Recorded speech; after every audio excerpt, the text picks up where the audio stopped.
Hello बच्चों, क्या हाल चाल। आज मैं आपको पढ़ाने जा रहा हूँ atomic mass and molecular mass. Topic का नाम क्या है? Atomic mass and molecular mass. आज उसी टॉपिक के रिगार्डिंग मैं बात करूंगा। क्या होता है एटॉमिक मास और क्या होता है मॉलिक्यूलर मास, इसी के रिगार्डिंग मैंने आज की वीडियो अपलोड की है, आज की वीडियो मैंने बनाई है। तो सबसे पहले हम बात करेंगे एटॉमिक मास की। एटॉमिक मास, एटॉमिक मास से आप क्या समझते हैं? एटॉमिक मास क्या होता है? तो जैसे कि इसके नाम से लगता है कि किसी एटम के मास को हम एटॉमिक मास कहते हैं। कोई भी एटम है जनरल, उसी के मास को हम क्या कहेंगे? एटॉमिक मास कहेंगे। किसी एटम के जो मास होता है उसी को एटॉमिक मास कहा जाता है ना।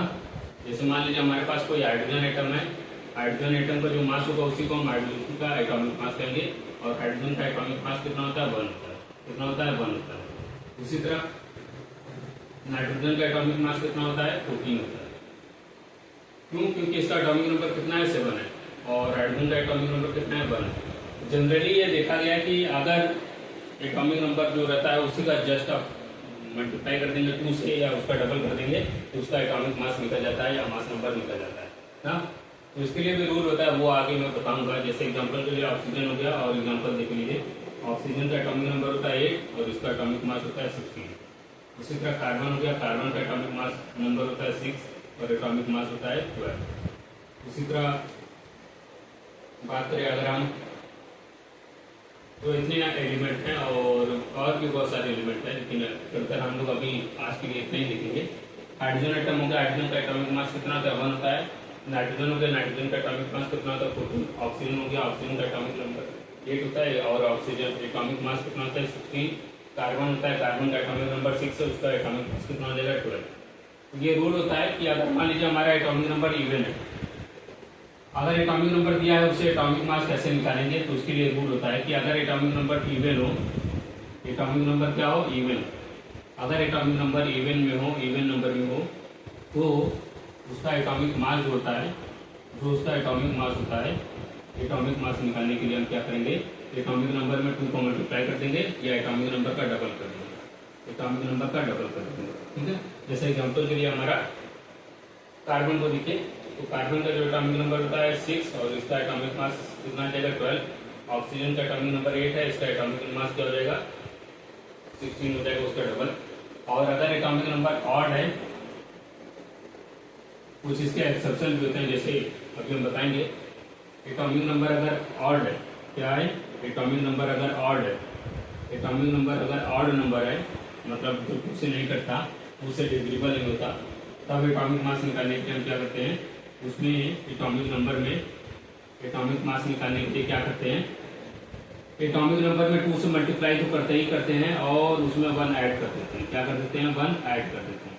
मतलब अगर एटॉमिक नंबर ऑड नंबर होगा, ऑड होगा, तो एटॉमिक मास निकालने के लिए एटॉमिक नंबर में 2 को मल्टीप्लाई करेंगे, मतलब उसका डबल करेंगे और उसमें 1 ऐड कर देंगे, ठीक है। जैसे एग्जाम्पल के लिए मैं बताऊँ, तो एग्जाम्पल के लिए हो जाएगा सोडियम। सोडियम का एटॉमिक नंबर कितना होता है? 11 होता है, जो कि ऑड नंबर है। अब ऑड नंबर है तो इसका एटॉमिक मास निकालने के लिए क्या करेंगे? एटॉमिक मास निकालने के लिए इसका एटॉमिक नंबर से हम 2 को मल्टीप्लाई तो करेंगे ही करेंगे और उसमें 1 ऐड कर देंगे रूट के अकॉर्डिंग। रूट के अकॉर्डिंग 1 ऐड कर दिए तो कितना हो गया? 2 11 जाए 22 प्लस 1 23। तो मतलब सोडियम का एटॉमिक मास कितना होता है? 23 होता है। ये रूल के अकॉर्डिंग मैंने बताया, यही रूल होता है। अगर हमारा एटॉमिक नंबर इवन होगा, इवन नंबर होगा, तो एटॉमिक मास निकालने के लिए एटॉमिक नंबर में 2 को मल्टीप्लाई करते हैं, तब एटॉमिक मास का फार्मूला क्या बन जाता है? Atomic mass equal to 2 into atomic number. अगर एटॉमिक नंबर ऑड नंबर होगा, ऑड होगा, तो एटॉमिक मास निकालने के लिए एटॉमिक नंबर में 2 को मल्टीप्लाई करेंगे, उसका डबल करेंगे और उसमें 1 ऐड कर देंगे। फर्दर उसमें 1 ऐड कर देंगे। जैसे एग्जाम्पल के लिए सोडियम हो गया, सोडियम का एटॉमिक नंबर 11 होता है, जो कि ऑड नंबर है, तो एटॉमिक मास निकालने के लिए उसमें 11 में 2 को मल्टीप्लाई करेंगे, फर्दर 1 ऐड कर देंगे, तो 23 आ जाएगा, वही उसका एटॉमिक मास हो जाएगा।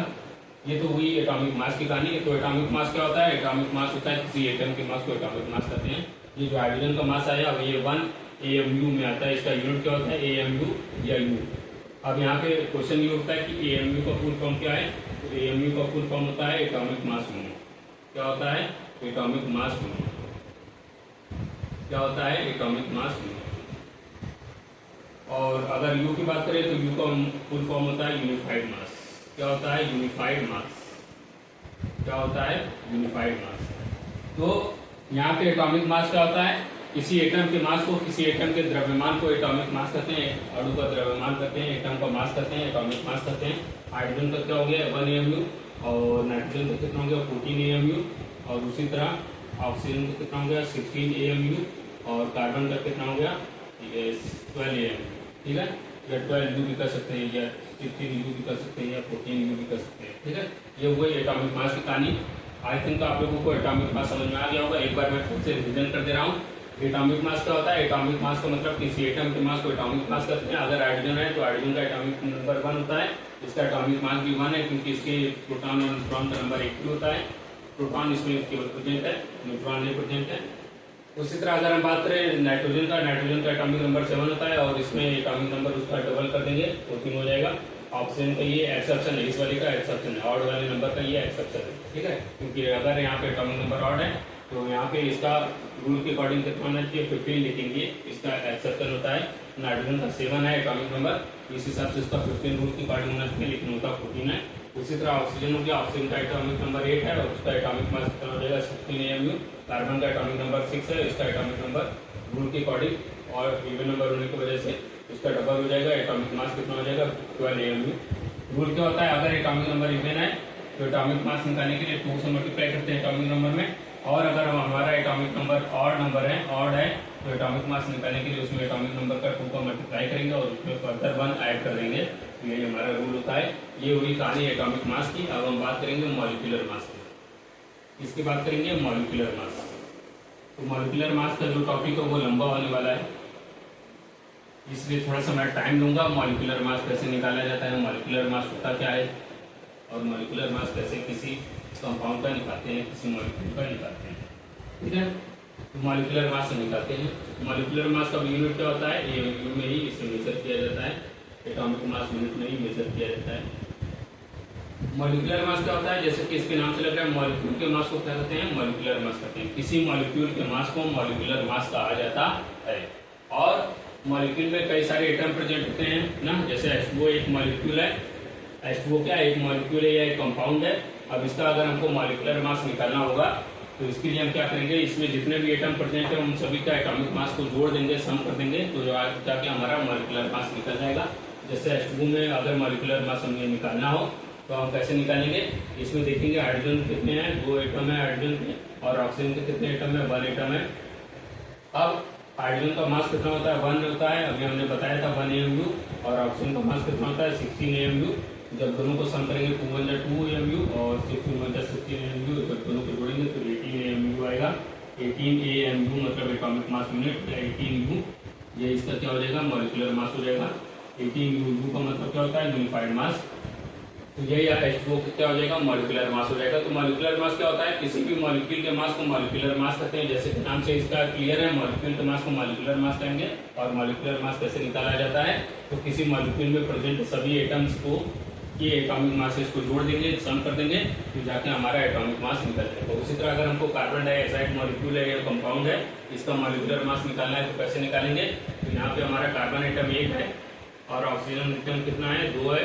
ऑक्सीजन एटम का नंबर कितना है? 2 है। उसके नीचे 2 लगा है तो मतलब एटॉमिक उसके एटम के नंबर कितने हैं? 2 हैं। और कार्बन के नीचे कुछ नहीं लगा तो कुछ नहीं लगा तो उसको 1 माना जाता है। कार्बन कितने अमाउंट में प्रेजेंट है, कितने नंबर में? 1। और ऑक्सीजन कितने नंबर में प्रेजेंट है? 2 में। और कार्बन का एटॉमिक नंबर होता है 12, एटॉमिक मास होता है 12, और ऑक्सीजन का एटॉमिक मास होता है 16। तो जब हम दोनों को जोड़ेंगे 12 बन जाए 12 AMU और 16 बन जाए 260 32 AMU। जब दोनों को सम कर देंगे, क्योंकि एटॉमिक मास को सम करने पे मॉलिक्यूलर मास आता है या कंपाउंड का मास आता है। मॉलिक्यूलर मास कैसे आता है? किसी कंपाउंड में, किसी मॉलिक्यूल में प्रेजेंट सभी एटम को ये मासेस को जोड़ देंगे तो मॉलिक्यूल का मास निकल जाएगा या कंपाउंड का मास निकल जाएगा।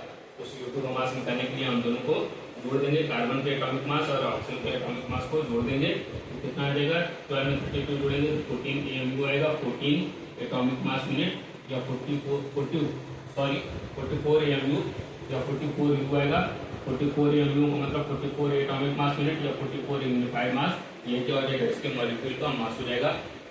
यही हमारा क्या था? मॉलिक्यूलर मास था। मॉलिक्यूलर मास क्या होता है? तो मॉलिक्यूलर मास होता है किसी भी मॉलिक्यूल के मास को मॉलिक्यूलर मास कहते हैं। और उस मॉलिक्यूल के मास को कैसे निकाला जाता है? उसमें प्रेजेंट सभी एटम्स के मासेस को जोड़ दिया जाता है, तब जाके हमारा एटॉमिक मॉलिक्यूलर मास निकल जाता है। तो आई थिंक आप लोगों को H2O और CO2 के एग्जाम्पल से मॉलिक्यूलर मास समझ में आ गया होगा। अगर आप लोगों को समझ में आ गया है तो हम 2 क्वेश्चन आपको होमवर्क के लिए देते हैं। आप कमेंट में इसका आंसर जरूर बताइएगा।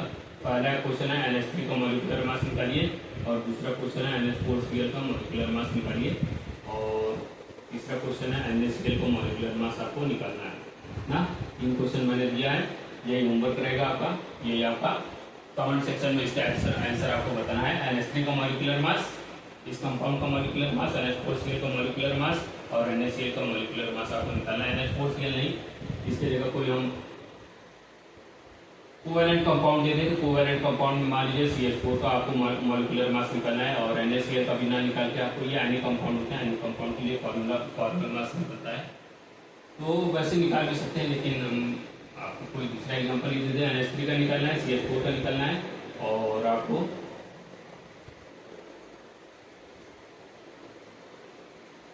H2CO3 का निकालना है। ठीक है, यही 3 कंपाउंड है। आपको इसका मॉलिक्यूलर मास कमेंट सेक्शन में बताना है। अगर वीडियो पसंद है तो वीडियो को लाइक करें और वीडियो को ज़्यादा से ज़्यादा शेयर करें और हमारे चैनल को सब्सक्राइब करें। आज के लिए बस इतना ही, धन्यवाद।